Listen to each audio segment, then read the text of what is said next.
איכשהו השאלה שהכי קשה לי בתקופה האחרונה היא היי, מה נשמע? ואני חושב שהתשובה היא סך הכל בסדר. סך כל מה? סך כל הימים? אתמול גללתי 4 שעות בטלפון, הקלטתי למעגל האינסופי של אינסטגרם, חדשות וטינדר. כל 20 דקות אמרתי לעצמי שהפעם אני קם לנקות את החדר, אבל הפסקתי רק כשנגמרו לי הלייקים בטינדר, הסטורים באינסטגרם, וקלטתי שהחדשות חוזרות על עצמן, חוזרות. יומיים לפני זה ישבתי עם חברים, לא ידעתי אם בא לי לצאת מהבית, אבל היה נחמד וכמעט כולם היו חוץ מחבר אחד, כי הוא בעזה. יומיים לפני זה הייתי בים.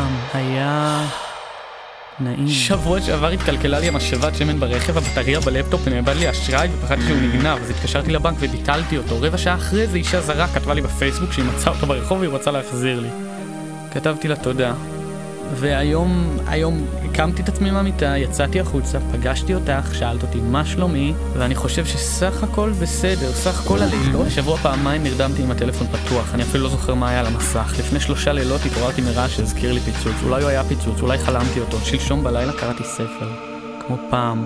היה משהו מרגיע בזה שכל הדפים כתובים מראש, ושאני לא אראה שפתאום פרק חדש הותר לפרסום. אתמול בלילה שכבתי, בלי טלפון, בלי ספר, ורק חשבתי.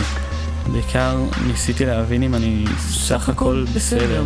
סך הכל. כל יום אני קם בבוקר בעצמי, ממיטה בחדר, כל יום יש לי מים בברז, אוכל במקרר, כל יום קצת בא לי לבכות, יש לי שיניים, ידיים, רגליים, השבוע רצתי איתם למקלט רק פעם אחת, יש לי נייר טואלט ספייר בשירותים למקרה שנגמר, יש לי אוכל בריא בארון כדי לתת לי זמן להתחרט לפני שאני לוקח את השוקולד שמאחוריו. זה לא שרע לי, ברור שלא רע לי, ויש כאלה שכל כך יותר גרוע להם, אני סך הכל בסדר. מה איתך?